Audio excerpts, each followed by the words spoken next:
Hey guys, welcome back to the Culture Podcast. It's your girl DJ Sims and I'm here with DJ Limelight, and today we are super excited because we have got an amazing guest that you guys have definitely been seeing all over mainstream TV right now, an apprentice candidate. We have got Virdi Mazaria with us. Yeah, man.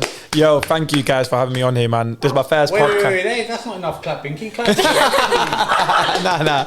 Appreciate it, man. I just want to let everyone know, obviously, my dog's here. He's moving a bit mad. I think he's gassed because he see you on the TV. And the maddest thing is, man, the dog's here and I've got a massive phobia of dogs as well, man. So probably the worst timing for us. But it's all right, man. We can get going from here, man. I feel guilty. Nah, it's good, man. It's good. Blame Sims because it was her idea. Nah, it's not my idea. She wanted to beat my dog Pablo today, so I brought her down. Sick, man. But now she goes to me, you love dogs, so I was like, cool.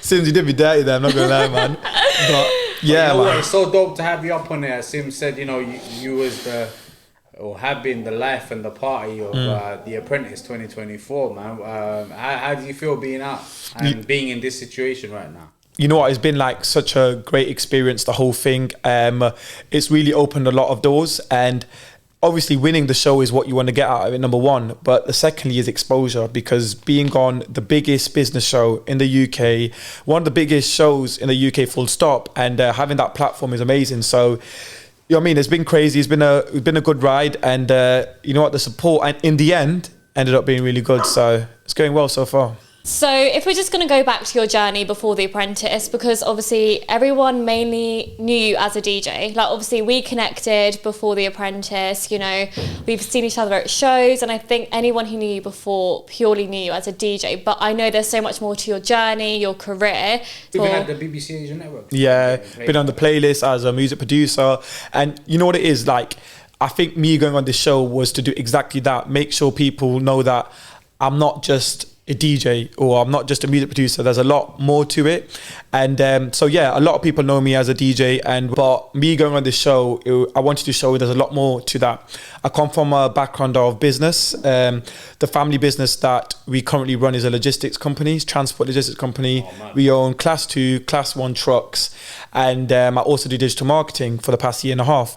I've not really launched it as a business before, but it's something that I do, and it's, you know what I mean, it's something that I just kind of live with and I work on. So me going on this show, I really wanted people to know that Virdi Mazaria isn't just a DJ or isn't just a producer. There's a lot more to it. So that's kind of a little bit about what I do and what I am. Yeah. So what made you kind of apply to the show? So obviously I actually saw a screenshot of you saying like back in, I don't know when it was, like 2016. Yeah. Oh, one day I'm going to be on The Apprentice. And then like fast forward to 2024, you were on. So what kind of made you apply, and obviously how did you use all of your kind of skills to think, okay, cool, I'm good enough to be on The Apprentice? And obviously you applied and you went on. So what was that process like? It's crazy, like I've always loved the show, so I always watched The Apprentice, and one day, that 2016, I remember the exact night, it was a late night, and I was just thinking, you know what, I believe in energies, I believe in manifestation. I wanted to put it out there. I wanted people to know that, you know what, one day I can see myself on that show. So 2016, I was 17 at the time, so I always loved the show, and I knew I had the capabilities to be on that show one day. So every year, so I've got this thing on my phone, on my notes, I got things that I know I want to do in my life. People like to call it like a bucket list, but I just like calling it just tasks, because I know I want to do it. It's not something that, if it happens, it happens. It's, no, I want to do it. And going on The Apprentice was one of the things, and it was in my notes. And every year I would think about applying, but I just never felt ready. In January last year, so 2023, I woke up one morning, I saw an ad about applying to Apprentice, and I thought, you know, when you feel something in you, I thought, this is the year. And I was like, okay, cool, I'm going to apply. And I knew I was old enough to understand business and experienced enough. My profile as a musician and an artist was getting bigger, so I had that backing as well. And I know that I've got the confidence and I've got the charisma to go on a show like that, because at the end of the day, as much as it is a business show, it's a business entertainment show as well. So woke up one day, I applied, and it was honestly the hardest stages and interviews ever. Like I've worked for the Big Four, so EY, to do auditing, and that's very, very competitive to get into. And The Apprentice, I think, is over 80,000 applicants. Only 18 get selected. So you got to have something about you. So did the did the whole interview process, and it's funny, like, so for the people who actually watch Apprentice, you know, in Task 11 they do interviews with Claude, and they do it with sometimes Karen or these other people, Linda, etc. And we actually, in our first interview stages, we have to do something similar, not with them guys, but with someone else, about your business plan. Just really to show that, do you know your business, and have you got the business knowledge to either get on the show? Yeah. And it's not just business skills, it's also mental skills they test you on. They test your mental health. Are you capable enough to go on the show? Because the backlash you get off shows like this is massive. After doing all those tests, I got a phone call one day, and it was from the production, and they said, Virdi, are you free tomorrow? We just need to go on a call with you.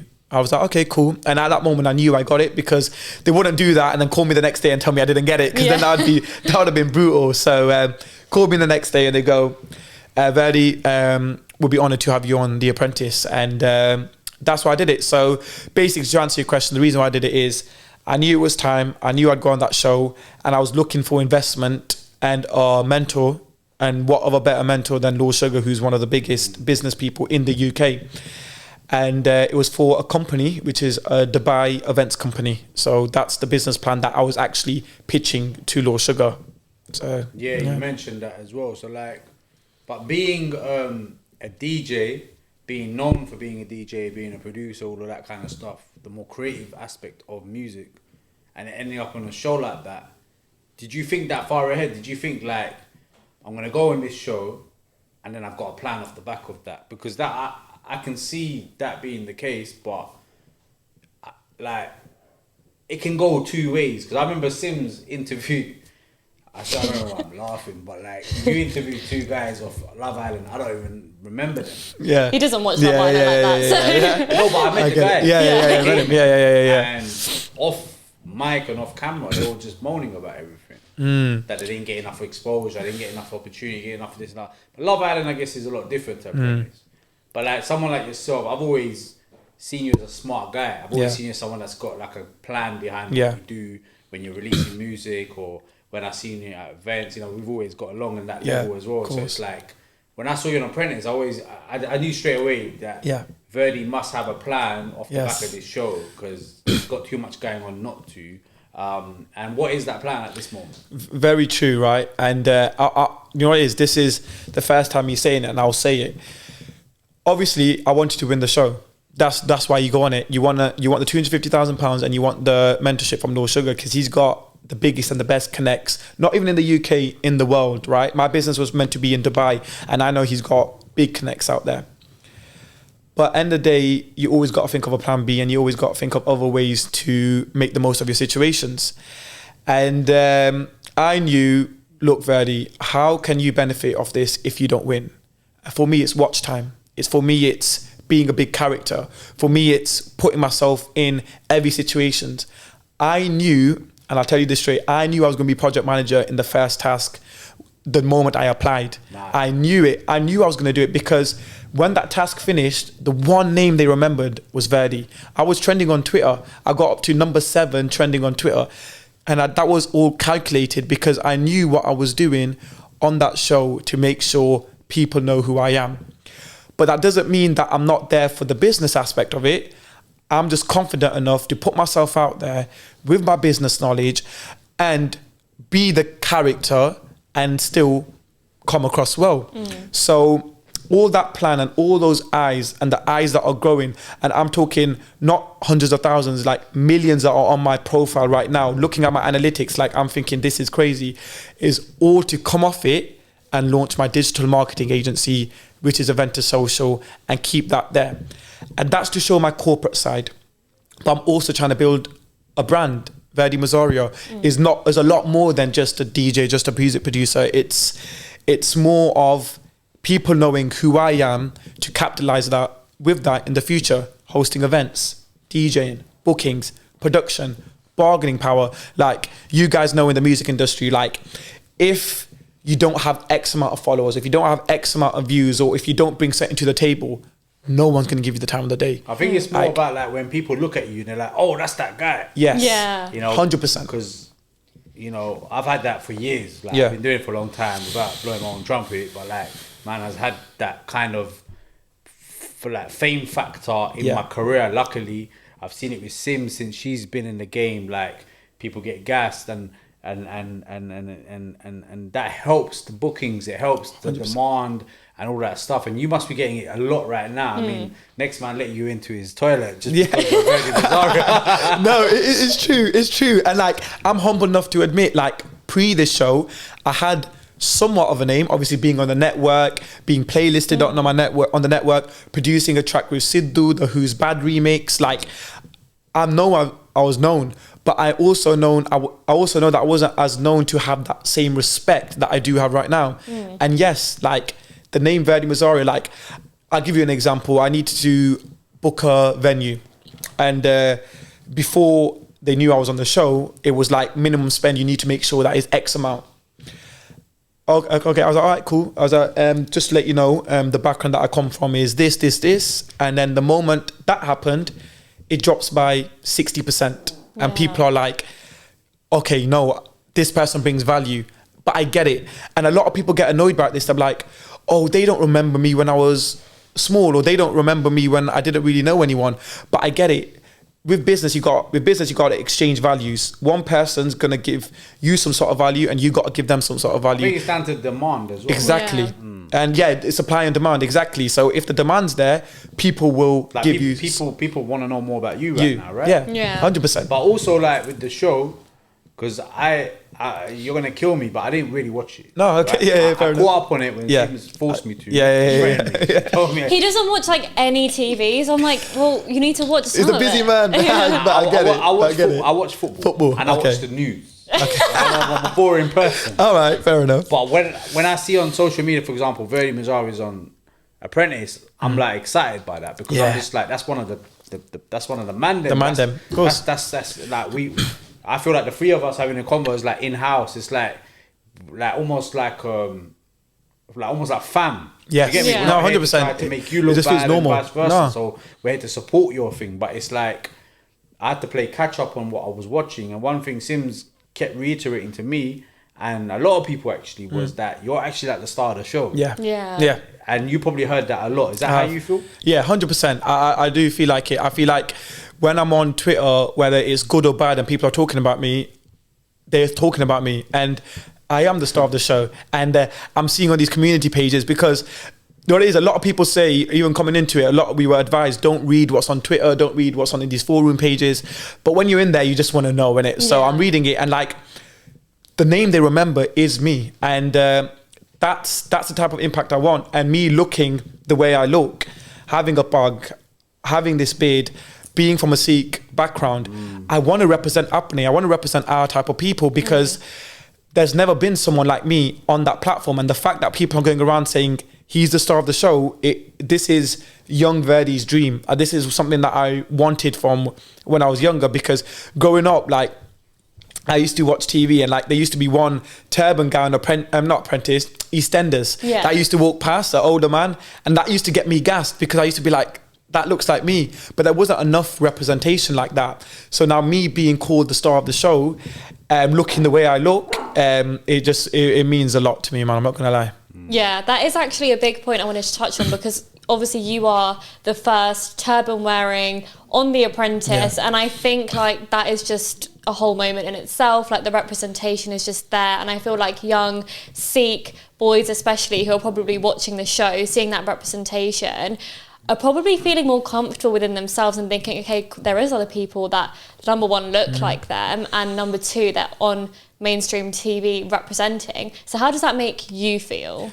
Honestly, like, it's like, even you just saying it gives me like goosebumps. It's heartwarming to me. Like, when like the man them show love, or people show love, like, I love it. But when I see parents messaging me saying my kids watching Apprentice this year because of you, or like, I'm getting videos sent to me of like when I was fired, like kids crying, or kids getting upset, or like kids really loving it. It's honestly the best thing ever, because I know, me being that kid, that's what I wanted. So it really does make me happy.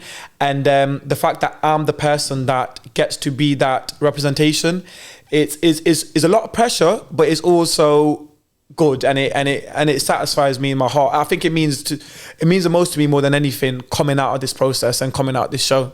Yeah, and I think even that representation is like having the right people in the right places. And I feel like you definitely like have helped your community get that kind of spotlight, but also you as Virdi Mazaria as an individual, it's such a dope situation. But when you was applying, did that ever cross your mind? Was that something also in the back of your mind that, you know what, like, I wear a turban, you know, I'm in tune with my religion, this can go maybe not so great as well? Like, was that something that ever crossed your mind? 100%. Like, it is a thought that did come to my mind. But you know what, I'd say a lot of people feel like being an ethnic minority or looking somewhat of a way is a disadvantage. And maybe like 5 or 10 years ago, yes. But now I feel like there's more opportunities that when you do look different, you become a niche or you become an individual that people are not familiar with. And you know what, I'll say it. I feel like a lot of the reason why I was in the process as well is because of the way I look. I'll say that me being the way I look is why I got on, because not only I come with the business knowledge, the foundation, the charisma, the confidence, but I look different, and that brings in numbers. It's a business entertainment show. That brings in people to watch the show, and it brings in a community. The amount of people I've seen say, Virdi, you know what, you're fired now, I ain't going to watch the show anymore, or I ain't going to do all this kind of stuff. But to have me on there was massive. And so yeah, it did come to my mind thinking, you know what, like, maybe I won't get on because I don't match the criteria. But the more the processes want, by the way, I'm not talking about every industry, because there is some industries where the way you look is a problem. But in the media world, they're looking for diversity. So if you look different, or if you're from an ethnic background and you're watching this, don't be afraid to apply to whatever you want to do, because that can help you. But did you get any backlash of any sort? You know what? You know what? They were, I'll be honest, right? The BBC and Naked, the people who actually produce Apprentice, so supportive, honestly. Like, so obviously in the nights when I sleep, I don't sleep with my turban on, and I sleep with my like bandana batika on, and it comes off. And in the morning, what they'll do for me, because they respected the fact of who I am, they would wake me up about 4 or 5 minutes before the cameras come in to be like, all right, Virdi, listen, the camera's going to come in 5 minutes. Like, here's the time to sort out your turban a little bit and make sure you're good on that. So then when I'm waking up, I'm a little bit more fresh, because they gave me that time to get ready. And that were the things I was afraid about. They gave me time to pray.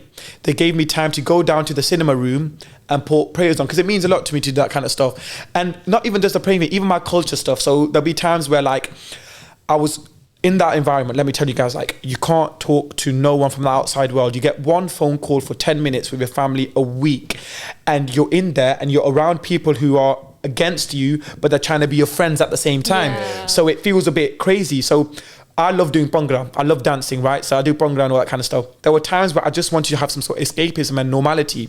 So when the guys went for a walk, because you get chaperone, you get to go on a walk when you're in the house, I was like to one of the house people, I was like, look, can I just have like 15 minutes downstairs? I want to play bhangra music. I want to listen to just like all these dissy music, and I just want to just chill and like even dance, whatever.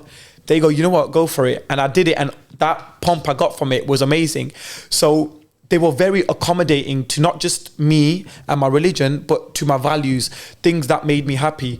And that was a lot, and that meant a lot to me. So that's what I think it's very good that you made this point, because I feel like, especially online nowadays, there's a very like this almost like, not, I wouldn't say agenda, but like people are very quick to be like very like responsive and attack like the fact that this country, and there's a big divide, and there's like this kind of racist agenda around a lot of things. But to hear that big companies that are in the media and they are bringing people like yourself onto that platform are giving you the time and space to kind of still be in touch with things that are very personal to you, that they might not even necessarily understand, but they still respect that that's important to you. 100%. And I feel like I'm like that kind of restores hope as well. And faith into that. Actually, there are people that care about people's privacy, religious beliefs, because, you know, like I said, online, it's very clear that a lot of people do feel some sort of anger towards, especially in this country, towards like big companies and places, and sometimes we're all guilty of that too. Yeah. Sometimes we feel that frustration, but it's good to hear a scenario where someone in the media on mainstream television is actually turning around and saying, actually, I was given the space and the time to be who I need to be. Yeah, no, 100%, because like I feel like, do you think also, Yeah. sorry to interrupt you, that could also be because they understand the importance of you being in full form, of being who you are, looking the way you are, because they know they have to make sure that this person here is going to bring us a certain demographic that we need as well. Yeah, I definitely. I definitely feel like they do certain stuff for a certain thing, but they also do have the respect, because if it was just to me, I'd get it. But like, for example, no, she prays 5 times a day. So there was time where we'll be in a tassel in Jersey where we had to find 9 items, and Noor would be allowed to stop get the taxi stop there and do her prayers just outside, and put a mat down and do her prayers, and stop moments of the task to do that kind of stuff. So I do feel like it's being respected, but I feel like the reason why it's being respected as well is because, I'll tell you straight, they need people like us in media. They do. Yeah, the diversity, the personality we bring, the story we bring. We come from such hard-working backgrounds, or we come from such stories that your average person won't get. So I definitely think the respect is increasing. Are we where I want it to be? 100% not. And I'm not talking about in the industry of The Apprentice. I'm talking about in other scenes that I've seen, maybe in the music scene or whatnot. But we are definitely getting there. And that is definitely one thing. Yeah, I saw as well, like you on all of the episodes, from the first episode, to be honest, that you brought so much elements of the Punjabi culture onto the TV, which was just amazing. Like, you know, doing, whether it was like Bhangra or whatever you were doing, you just brought so many elements, which was really cool. How did like the other housemates all react, or sorry, not housemates, but the other candidates. I say housemates because like you were living with them as well. But the other candidates, like how did they react to you kind of bringing those elements? I know there was obviously a couple other Punjabi candidates as well, but not all of them were. So were they really accommodating to that? Did they love that? Like the dancing, they got involved? Yeah, very good question, because I actually got a little story about that. Like when I came into the process, you'll be very surprised because a lot of people are from different backgrounds or in different areas in England, and a lot of the people there, they didn't even know what the Sikh religion was. They'll look at me and they'll think I'm Muslim, or they'll think, because that's the mainstream religion that a lot of people know about. And when we would have this conversation, I'll be like, no, I'm from the Sikh religion, and this is what we stand for, and this is what we are, and this is what our Punjabi culture's like. And they were surprised, and they were so happy to learn and know more about. I'll tell you straight, there was times where we were downstairs in the cinema room, and we'd watch like documentaries about Sidhu Moosewala. And Trey, my brother, so he's my Nigerian brother, man. He's a top G, so he's a music producer himself. So he made the Body Groove song, the garage song that everyone always listens to. He's on the show. He's on the show, yeah. So he had so much love for it, and he'll always like sit down with me and we'll talk about it. We spoke about Sidhu, we spoke about old school producers and singers and rappers in the Punjabi scene, and everyone just loved it. And if something they came out of that process with, if it was nothing to do with business, they learnt a lot about my religion and my culture. And that's why when the task 1 happened, where I'd started doing Bhangra, that was a last minute decision where I was thinking, I need to represent. And I did Bhangra in there. Task 5, we had to make an augmented reality game. So we had to make a game for 6 to 7 year olds to play when they're eating their cereal. They can scan the QR code and can play this game. And then we did a dancing one where the character will dance and then the kid starts dancing. Yeah. And one of the dances I did was Bhangra. And the kids were loving it. They were dancing and they were enjoying it. And then one thing that didn't get shown on Budapest, because obviously we filmed for 100 hours and you don't only get to see the hour of it. In Budapest, Paul, the Punjabi, Steve and Maura, I want to say, to sell wine, they were trying to negotiate with the customers. They were like, I don't know. And Paul and Steve were like, okay, if we do this one dance for you, would you buy it? They were like, all right, go on then. They started doing Bhangra. Yeah. And then they got the sale of the wine. So a lot of these things that were happening, like we're talking people like Steve, who are not from that background, who will never think of a Punjabi or Bhangra, all that kind of stuff. They use that as a selling technique in a mainstream media platform because of me. because I put that across. And the representation was there, and a lot of people really respected it, and they just all wanted to get involved. Yeah, definitely. And the impact that you've had on the show left you obviously losing 7 tasks, was it? Yeah, 7 tasks. And then by the 7th time you've got yourself fired. Right? Fired. But obviously Lord Sugar has obviously said to you to stay in touch with him. Yes. And obviously Sims has asked you for Lord Sugar's number. Yeah. She's got a business idea. Okay. No, that's not true. But you know, when it comes to the fact that he's asked you to stay in touch with him, or told you, I don't know how it works with him. Yeah. But how does that make you feel, man? And how genuine is that situation? You know what? It feels honestly amazing. And one of the things I said, and we were talking about it in the house actually, when we're just chill around the house, people will be like, I'd say, people would just say, if Virdi doesn't win the show, when he gets fired, he's going to get the stay in touch. Like, Lord Sugar's going to say stay in touch to him. This show made me believe in manifestation times 1,000, because like they would always say it before it even happened, and then it happened again. And you can even see it, because at the end of the episode where I get fired, they go back to the house and the candidates go, oh, that's what Virdi wanted. Like, we knew he was going to say that, and you can kind of hear that. And what it means to me is that it means what I feel like he's trying to say is, look, Virdi, you're young, you got charisma, and you got potential. Right now, first of all, you've lost 7 tasks, so I don't know how I can keep you in. Second of all, there's potential in you, but right now I feel like you need to go and do a little bit more. Yeah. But keep in touch with me. And he's only ever said that, this is a bit of a fact, he's only ever said that to about 3 or 4 people since the 18, 19 years the show's been out. So that's 16 to 18 candidates per series, and there's been 18 series, and he's only ever said that to about 3 or 4 people. And in terms about how real it is, but has he stayed in touch with those people? Okay, so he's actually gone into business with one of them, and he's done some stuff with them. So maybe he didn't want to lose the seat viewers, and you know what it is. You know what it is. He's one thing about Lord Sugar, right?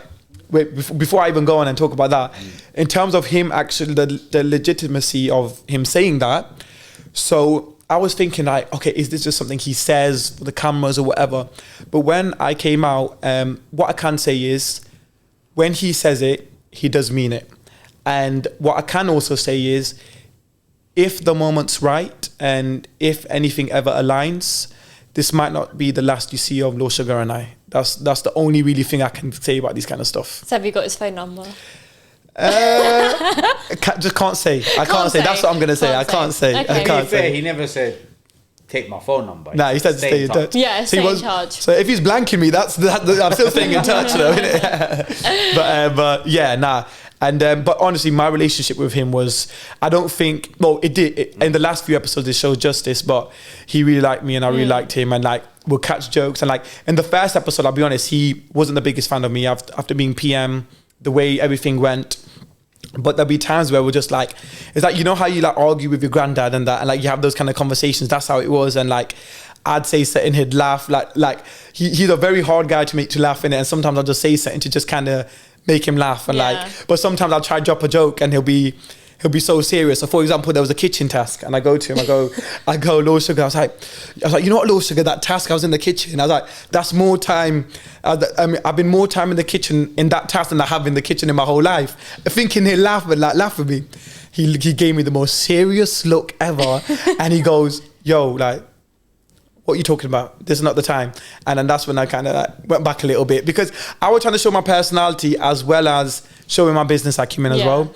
And but he also has to show his personality. Of course. That's his personality. To be fair, I have seen him like the jokes and stuff. You can see that he likes to have a little bit of a joke as well. But in the boardroom, if we're going to talk just purely about the show, like in the boardroom, it looks really tense. Like when you watch it on TV, like it just looks like everything is so tense and it's really heated. Is it actually like that when you're on the show? So it's actually filmed in a studio. Yeah. So it's not actually in the Gherkin that people think it is, but it's actually in the studio, and there's that production lighting, all that kind of stuff, and there's cameras sticking out of walls at the top and on the sides. There's actually camera people on the side, and it is as intense, if not, I'd say worse, because when you're in that actual boardroom, you lot only see 20 to 25 minutes. We're there for at least 4 or 5 hours. Oh my God. And we're going, and if you lose like me, you're there longer, because he likes to dissect every little thing that happened in the task. Okay, you did that negotiation. Why did you do that? And what technique did you use? And why did you do that? Why couldn't you do this instead?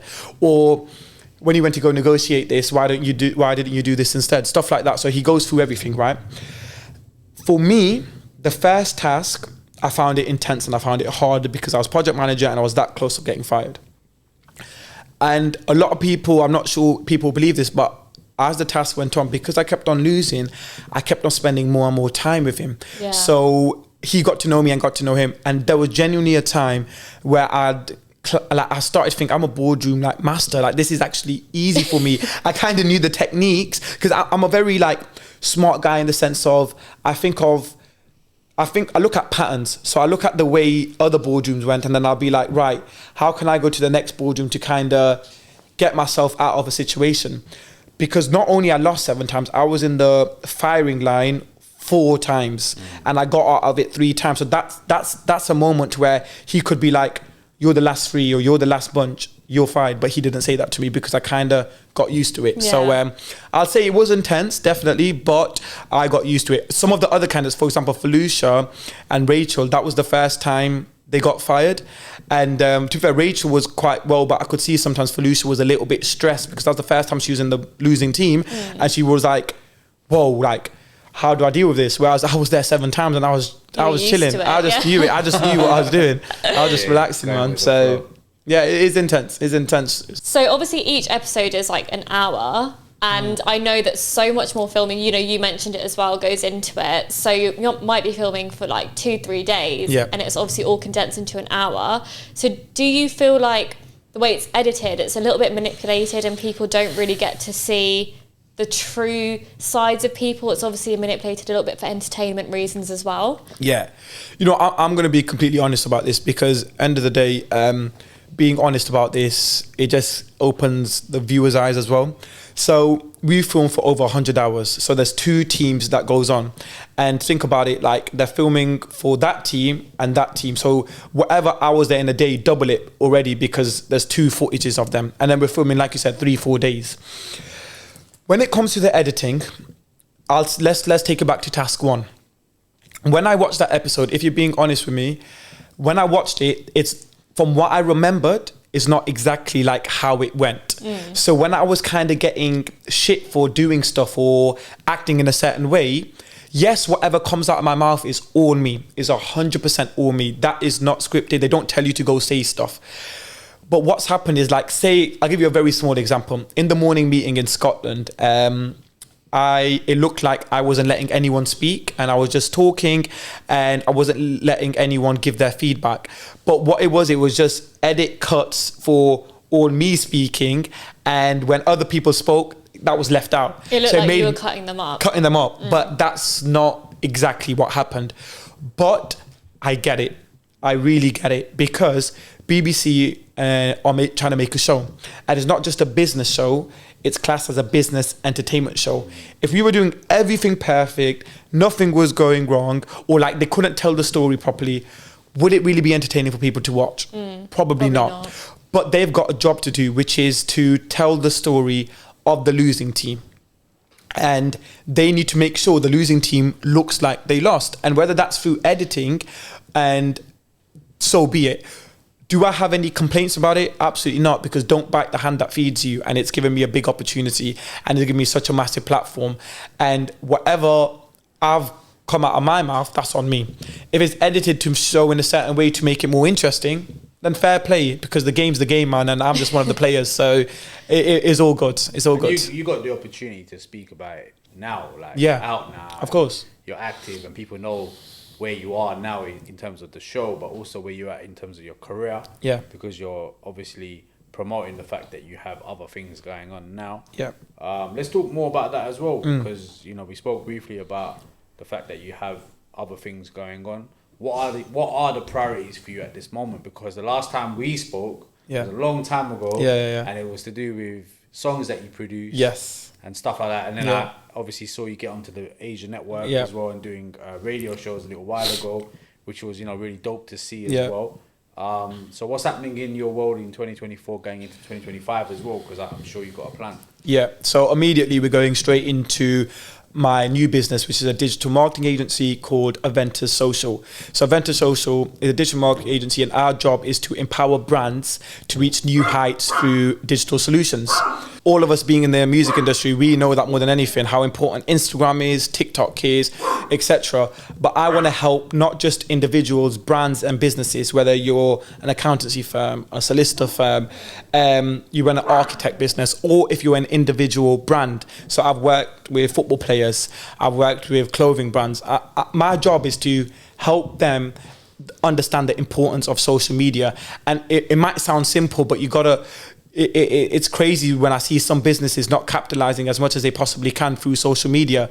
And what we specialize in is content creation, social media management, SEOs, websites. Like, people don't understand when they make their websites, the way you make it from scratch, that's where they go wrong. You need to optimize that website as good as you possibly can, that when people look for, say if you're selling, I don't know, microphones, right? You want people, when they search on Google, microphones in Leicester or microphones in here, you want to be one of the first people that come up, or you want to get the exact keywords to make sure that when people search for it, you come up. And that's all by search engine optimizations. That's all about the ads you do, Meta ads, Google ads, the keywords you're using. And I've trained and skilled myself and done courses to make sure, and built a team around me to make sure I've got the knowledge to make sure other businesses can succeed. And I've actually got a very, like, I've never really said this before, of how it all started. So this digital marketing actually came up like I wouldn't say, not a mistake, but it came like out of the blue. So I've always been creative. I've always been in the music world. And my brother was doing a shoot for a football player. I'm not gonna say what football player is, but it's for a football player. And when I went to the shoot, the football player was there, and he goes, and I was doing the creative directing, so I was just kind of like, right, why don't we do this pose, or why don't we use this background image? So was it Jamie Vardy? Nah, I could never say, man. But yeah, so when we did that shoot, I was doing creative directing, and but he's in the championship now, isn't it? I'm not going to say. But, he's like pressuring, he's like trying to find out exactly who it is. But I love my football. Yeah. We'll talk off camera about that. But yeah, so once we've done all of that, he goes, oh, Virdi, like, I really like the way you're styling. I really like the way you're telling me to do X, Y, Z. Like, I'm looking for a social media manager. Is that something you do? And at the time, it's not something I did. But I said yes. And I'm like, yeah, I can do X, Y, and Z. And he goes, okay, cool. Write up a contract for me and write me up what your fees are, and we'll do it. I went straight home, did research, what's the going rates, what's going on with this. And I didn't take advantage just because of who he is, of what money he makes. I'm charging what I'll charge someone who'd want digital marketing for a coffee shop or a professional football player. So I went home and I started researching the prices of digital marketing, social media management, and I just studied the game. Got a contract written up within 3-4 days, quoted it, signed and agreed. And I was like, okay, cool. And it's not, I had the experience, but now it's all about delivering for a client. And I did that. And I built his profile. We did creative directing together. I helped him get opportunities with different brands and stuff. And it was going well. And then other brands started coming through. They started, word of mouth, people started knowing that Virdi's doing social media, and they thought, cool, let's get on him and let's work with him. Clothing brands, aesthetic brands, just getting in, coming through, and I built a portfolio. And then actually when I went on to Apprentice, I was actually trying to do a Dubai events company. So say if you were to go to Dubai with like 6 people, I'll organize everything. The hotel, the flights, the tables if you're going clubbing, the cars, like a whole package thing. It was like, that's what my actual business plan was to Law Sugar. And my plan was to actually launch that post the show. But I decided to put that on a hold right now because the digital marketing agency was going higher and higher. And it's a more feasible and more productive for me to do, still being based in Leicester. The Dubai one, I would have needed to go out and back and forth a little bit. So I wanted to kind of stay local for now. So carried on going. And I've like, I'm going to release this agency as soon as I came out. I was like, I'm not going to do this Dubai thing. Literally the day I knew, I was like, I'm going to release this agency. And I started making my marketing plan for The Apprentice. and the marketing was been amazing. We're talking millions of views, impressions, brand deals. Boohoo contacted me for brand deal. Other brands have contacted me for collaborations, events, gigs. Has been going crazy, all due to marketing. And then I was like, okay, I need to set up my company. And then what I ended up doing was I like studying the game before I get into it. So I started studying the game, and what ended up happening was I booked, I'd say 30 to 35 consultations with digital marketing agencies. Why? Because I wanted to know everything about it. I acted like I own a coffee shop. I acted like I'm a actor. I acted like I'm an influencer. I wanted to know every single industry. Then I know what they charge, what they offer, and what type of services they do. Just then when I offer my pricing, I know I'm either industry standard or just above because of my quality. I was about to say you're gonna cut them short, but yeah. Yeah. Well, no, that's one thing I don't do actually. To be fair, you know what?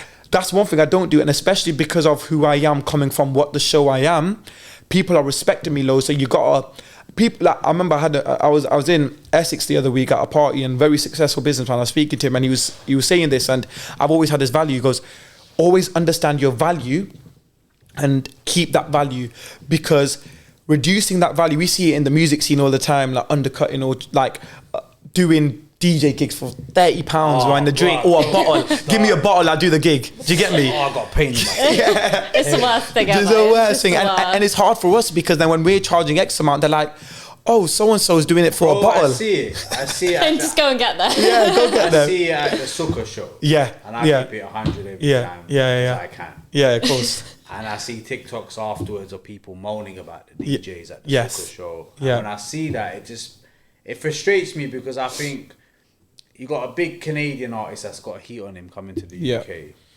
The UK is not popping right now, right? When it comes to British Asian music. The least you can do is get the best DJs. 100%. Like, that's the least you can do at this moment. Yeah. Or at least get people that have the heat on them to come and represent of course. the thing. You get me, work out a deal with them, even if you can't afford it, get the right DJs what makes sense. Yeah, of course.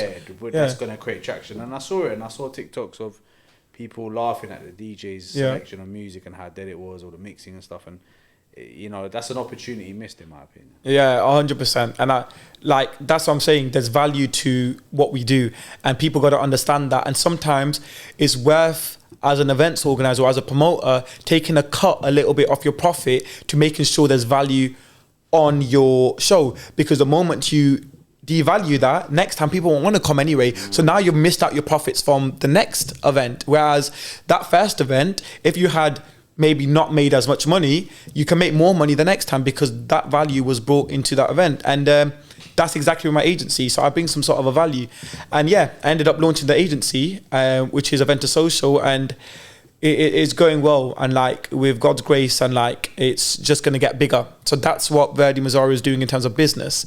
Whereas Virdi Mazaria in the media and the music scene, new music to come. I'm looking to release a single this summer, and I'm actually looking for artists. So if you are watching this and you're a single rapper, email me or DM me. DM me at Virdi Mazaria, or email me at info@virdimazaria.com and send me your work, because I'm looking to make music, and I'm looking to make UK rap, R&B, Afrobeat music with a hint a bit of Punjabi, if it makes sense. I know it's all about representation, but at the end of the day, you don't want to overdo it. You want to make sure you make it subtle and take things from there. Yeah, of course. So that's what I'm doing in the music scene. And in terms of me as an individual as well, looking to get back onto TV within the next 8 to 12 months. So there's talks going around, and that's not the last you see of me in mainstream TV, because the journey of me in the mainstream show is just going to get bigger. So there's talks in that as well. So yeah, man, that's what I'm currently doing at the moment. That's exciting. I feel like everyone's going to be really looking forward to your journey. Obviously, it's pre-recorded, so who wins and everything. We're not going to ask you who wins, don't worry. But obviously, you were with everyone. You saw everyone's journey in there as well. So for the people who are still in the show currently, who do you feel like deserves to really win? Ooh, good question. Or just tell us who wins. I could never. You know what? I'd say, as much as some people watch the show and they think, oh, who are these idiots or who are these silly people? Yeah. Every single one of the candidates this year have very strong businesses or come from a strong business background or intelligent in the business field. So I feel like anyone could have won this year, genuinely, and I would have not been surprised. I would have been like, okay, cool, makes sense. I've got people that I'm closer to. So the people from this season, from the boys that I'm really close to is Phil, Jack, and Paul, the dentist. They're people that I really connected with, and they're people that I really respect as well. And for the people that are left in the show, so Phil and Paul are the two people there, let's just say I'm rooting for them because I know their story, I know where they've come from, and I respect it as well. Phil's a family man, he's got 2 amazing kids, his wife as well, and like he puts a lot of what he does and he thinks about his family first, and I really respect about that. Paul is only 30 and he runs a very successful dental practice, so I respect that as well. And I was 24 at the time of filming the show, and like they were looking at me like, oh my God, you're killing it for a 24-year-old. But the competitive side of me was like, and this might sound a bit mad, but I'm like, I want to be there though now. Do you get what I'm trying to say? And like, but I use it as motivation. It's not more like how some other people are like, oh, you know what, like they're like that, and like looking down on them. I'm more like, I'm inspiring to be like that. And the fact that I'm on the same platform, competing for the same thing as well as these guys were, I feel like that's a big, like, massive thing for me anyway as well. So, yeah. Yeah, no, honestly, like we're really looking forward to everything, and I feel like now that you're off the show, and you know we're really looking forward to your journey outside of the show. But I'm going to ask you like a little quick fire round, just of like a couple questions, so you can answer them as quick as you can. That's the whole point of it. There's no timer, but just answer them as quick as you can. Can I say pass? Yeah. Okay, cool. All right. But it's nothing. I'm not going to ask you who won the show. Don't worry. Yeah, all right, cool. Good. Imagine it just slips out. Okay, so who's your best friend from the show? Phil. Okay, what's the best thing about The Apprentice? Opportunity. Worst thing about The Apprentice? Tiring. Mentally draining. Did anyone not get along living together? No, we all got along. And if you had to describe Virdi Mazaria in 3 words, what would they be? Ambitious, relentless, and fun. Love that. Yeah. Oh, that's good. That was a good answer. Yeah, cool. That's not bad, to be fair. You know what? It's been a pleasure having you up on the building. For sure. To talk about your career, your situation at The Apprentice, which again doesn't define you in my opinion. It's just the beginning of the next chapter in your life. 100%. And we're really excited for 2024 when it comes to Virdi Mazaria, my bro. For sure, man. I want to say thank you guys for having me on. And like, it's good to have people like you guys. Like, end of the day, like you said, we've been family for a minute now, innit? So to have you guys supporting and just giving me some sort of platform to continue with, really appreciate it. And it's been a lot of fun, man. I really enjoyed it. Well, we're really looking forward to everything. Thank you so much. For sure, man. Nice one, guys.